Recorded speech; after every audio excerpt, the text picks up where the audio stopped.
अस्सलाम वालेकुम students. Class 7 आज हमने जो है वो क्लास में टेस्ट किया है। ठीक है, मैंने आप लोगों से उर्दू के फर्स्ट चैप्टर के टेस्ट लिए जिसमें अल्फाज मायनी, जुमले और सवाल जवाब थे। ठीक है, अब आज आपको मैं रिटन वर्क दे रही हूँ, टेस्ट कोई नहीं दे रही। और रिटन वर्क में मैंने क्या दिया है आप लोगों को, हमने पोएम की थी।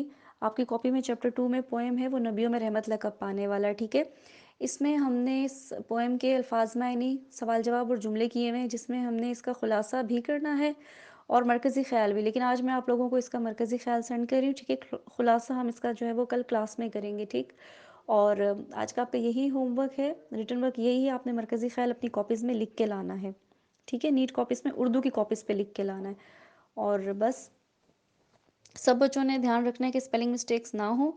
जो मैंने आपको नोट्स सेंड किए वहाँ से आप उसको मैच करके और देख के करके लाएंगे। ठीक है, थैंक यू।